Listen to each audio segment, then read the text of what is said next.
Ahead in the news, the Ministry of Health giving the latest information on the fight against COVID-19. Also, it's back to school for some students across the country. Pucker up, the amazing business venture of a student at the Beacon School. The Bahamas Tonight, the Northern Edition, starts now. This is the Bahamas Tonight, Northern Edition.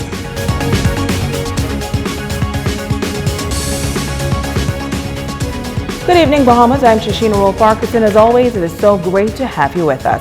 Topping news, the Ministry of Health holding its weekly press conference on the latest statistics of COVID-19 in the country. During the press briefing, the Minister of Health also encouraging residents to take advantage of the flu vaccine, particularly with COVID-19 still rampant. The Bahamas now has 2,974 confirmed cases of COVID-19. The Minister of Health, Renwood Wells, noting that of that number, 1,344 cases are recovered, 1,545 are active, with 72 persons being hospitalized. He says 75 persons have died with or from COVID-19, and 8 deaths are currently under investigation. Unfortunately, 75 people have either died with or from COVID-19. There are 8 deaths under investigation, and presently, New Providence has recorded a total of some 2,113 cases. Following New Providence, Grand Bahama has 597 cases. Abaco, 100 cases. Bimini, 54 cases. Exuma, 24. Inagua, 17. The Berry Islands, 15. Eleuthera, 12. There have been 8 confirmed cases in Cat Island, 8 in Long Island, 7 in Auckland, 5 in Crooked Island, 3 in Andros, 3 in Maguana, and 108 cases. The locations are pending. The minister says 15,196 tests have been completed, and he gave this update on beds in Grand Bahama. The bed capacity at the Cancer Association of the Bahamas in Grand Bahama has been expanded to 16. 7 beds will soon be available for use in Grand Bahama Health Services System. He boasts that Grand Bahama now also has a gene expert lab. In Grand Bahama, we can report that they have begun processing samples as of today. The recently acquired automated RNA extractor at the National Reference Lab is now functional. With processing of 24 samples at a time, this allows lab personnel to direct their efforts, thereby decreasing time to results. But with the flu season coming up in October, Minister Wells is also encouraging residents to take the flu vaccine. While it's important to get the flu vaccine each year because of new strains of the virus which circulate annually, this year, greater significance must be placed on availing oneself of the available flu vaccine. There is currently no vaccine for COVID-19. However, the flu vaccine can provide protection for us from the circulating current strains of the flu. Well, Chief Medical Officer Dr. Pearl McMillan also providing the comparison between the first wave of COVID-19 in the country and the second wave. She says on Grand Bahama there were 8 cases the first time around, but this time there have been 603 cases, which is 75 times more. Bimini had 4 times more total cases in the second wave compared to the first. The first wave, we confirmed cases only on 3 of our islands. On the contrary, during this wave, we have the COVID-19 has impacted a larger proportion of our family islands and keys, as referenced on the Ministry of Health's dashboard. Dr. McMillan adds that the virus is continuing to circulate and will be with us for the foreseeable future. And she also gave the latest information on cases in Grand Bahama and Abaco. The public would recall that Grand Bahama had a 2-week lockdown, which commenced on the 23rd of July 2020. 2 incubation periods later, Grand Bahama has been experiencing decreasing numbers of new cases for the past 3 weeks and subsequent flattening of the curve. Next slide. This is Grand Bahama, and the green represents cases and the fuchsia represents contacts. Next slide. Abaco. The picture is slightly different for Abaco, but Abaco's curve had begun to level off. However, we have seen a modest uptick in new cases seen over the last 72 hours. Now, while she notes that a deeper exploration will take place to see what is contributing to Abaco's increase in cases, there is some apparent good news for Bimini. There is clear flattening of the curve. We encourage residents to continue to practice the measures so that we can have a sustained flattening of the curve on that particular island. Next slide. And we have here mostly our contacts. We also have a graph that we are working with BNGIS on to ensure that the cases and contacts are mapped. But this graph particularly shows the distribution of contacts on that particular island. Hundreds of students from private institutions on Grand Bahama are returning to the virtual classroom today. This new academic year is no doubt unique as COVID-19 is impacting the way students are learning. Well, in this report, our ZNS News team visited a few of the private schools on Grand Bahama as principals shared their plans on the way forward. Natalia Hall has more. Monday, September 14th marks the official reopening date for most schools here on Grand Bahama. Now, most schools started the school year off virtually.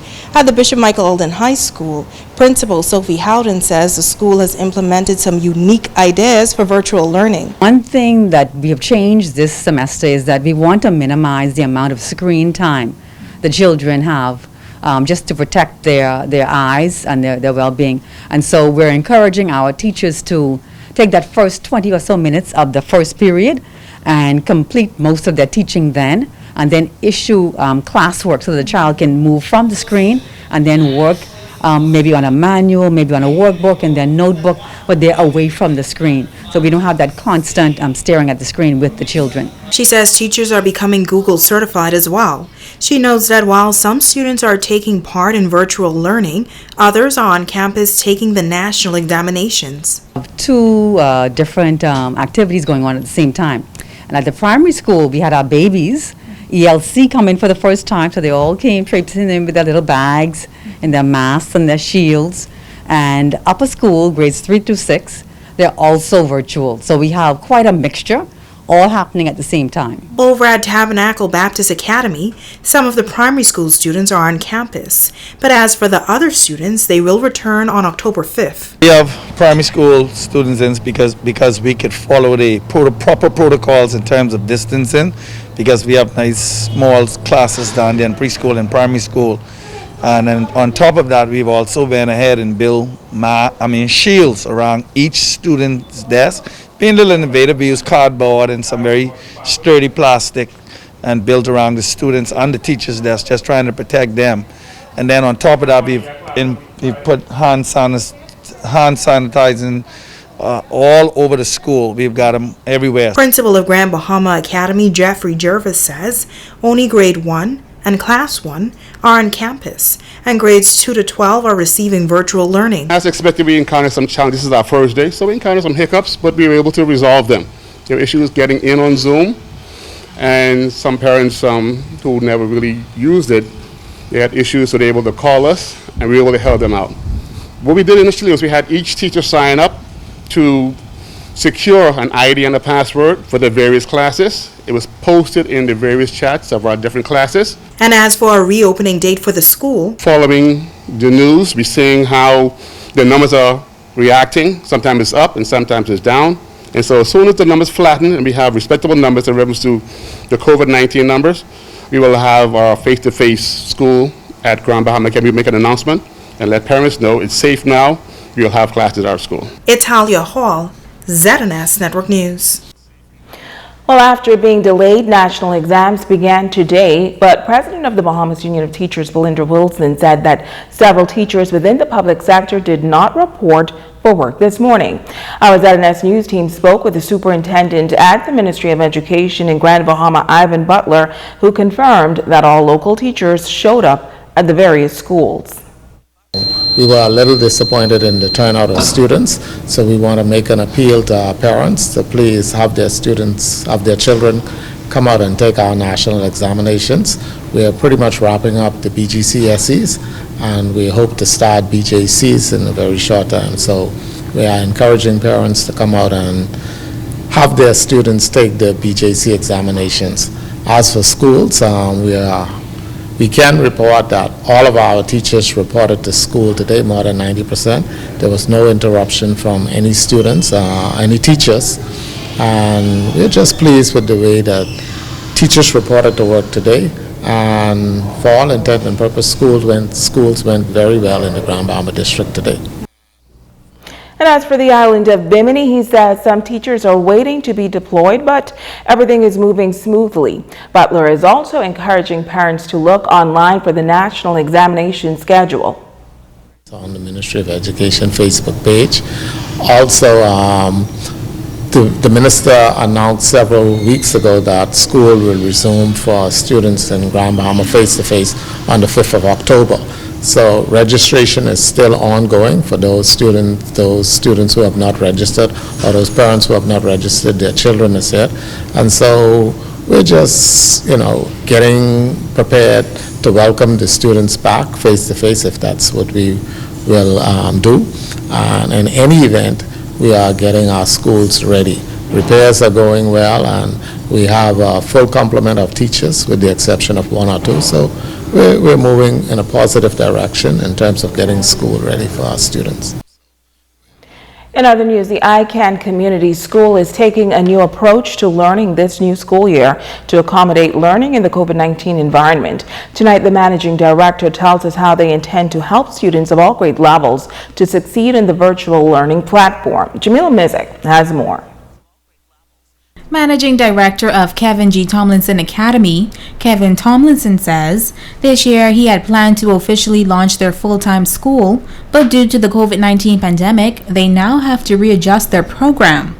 They're providing what he calls the extended classroom. Out of the concerns of so many persons who, number one, they're afraid of their children going back into mainframe school with so much children, and two, persons who have to work, but yet their children have to be at home doing digital platforms. We're providing what is called the extended classroom. And what the extended classroom offers is this: it doesn't matter what school the child goes to. The child can come here and can work on their digital platforms as well as have face-to-face learning, following the same curriculum guideline and the same lesson plan as their homeroom teacher. And they will be monitored and supervised, reported daily to the teacher via Google Classroom and so forth, so that we can actually make sure that children are getting their work done. He says while the program caters to both primary and high school students, only 30 students will be allowed in the program to allow officials to better manage while adhering to the safety protocols. And the program is endorsed by the Ministry of Education. Anybody can come. We are working to get some computers inside here. We've started to reach out to some friends of ours to make sure we get the digital, some computers to accommodate, as well as if kids have their laptops, they can come. Anyone can come once they apply, and we come to agreements on the together in the Zoom conference calls with ourselves and the director. We're starting, like I said, October 5th. That's when we're looking at beginning when the Ministry of Education school opens, because we want to work simultaneously with the Ministry of Education schools. He says during the extended school, they also intend to promote their 4Cs program. We will start from 8:30 in the morning, and we'll go until school at 3. But we start at 8:30 in the morning because in it we're also using this time to promote our 4Cs program, which is teaching children how to be curious, confident, courageous, and creative. So that when they begin their lessons, they begin to go into it. We want to, I want them to enjoy what they're doing. I want them to enjoy the environment. That it's a wonderful place for learning and for creative learning and expression. Jamila Mizik, ZNS Network News. In news from the court, 32-year-old Samiko Rigby of Hebron Town, 8 Mile Walk, was arraigned before Deputy Chief Magistrate Debbie Ferguson on wantonly discharging a firearm, 2 counts of assaulting a police officer, resisting arrest, and disorderly behavior. He pleaded not guilty to all charges. Bail was granted for the first offense in the amount of $2,000 and the remainder of $1,500 with 2 shorties. These matters were all adjourned to November 23, 2020. Meantime, 29-year-old Antonio Johnson of number 11 Berkeley Drive and 20-year-old Alfred Harris of number 41 Edgar Place were both arraigned before Deputy Chief Magistrate Debbie Ferguson on assault with a deadly weapon. Both defendants pleaded not guilty to the charge and bail was denied. That matter was adjourned to November 17, 2020 for trial. Now, this is in connection to a complaint made to police on Saturday, September 5th.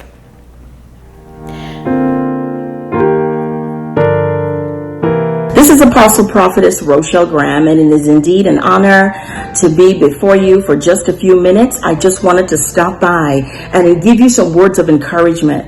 The word of the Lord declares in the book of Psalm 126, verse 1 to 2, it says, "When the Lord brought back the captives for the captivity of Zion, we were like them that dreamed." It was so unreal. Then our mouth was filled with laughter and our tongues with joyful shouting. And they said among the nations, "The Lord has done great things for them. The Lord has done great things for us, whereof we're glad." I'm decreeing this word over the nation of the Bahamas, because in this time, I know people are going through a lot of hard-pressed situations. In this time, I know it feels as if you are a nation that is oppressed. You are a nation that has been brought into captivity. But I want to encourage you today that after captivity comes liberty. And when liberty comes, the blessings of the Lord will flow in the Bahamas like it has never flown before. I remember the first time I met the late, great Sir Lyndon Oscar Pindling. It was a time in my life I was young, and I was so enthused by what was happening in my country that I wanted to do and be just like him. I wanted to accomplish great things in my nation, and so I began to follow him politically. But I understood on an even more personal level, and getting to know him behind the scenes, that he was a man that feared God. Nation called the Commonwealth of the Bahamas, walk in the fear of the Lord. The Bible says, "Blessed is the man who walks in the fear of the Lord." I'm going to tell you this, God is about to bring the Bahamas out of captivity. The nation of the Bahamas is the Baha of God. It is the glory of God, where the presence of God dwells. Bless God for these moments. Just to take a moment to bless you and to encourage you, nation of the Bahamas, don't give up. Don't give in. Help is on the way. God bless you.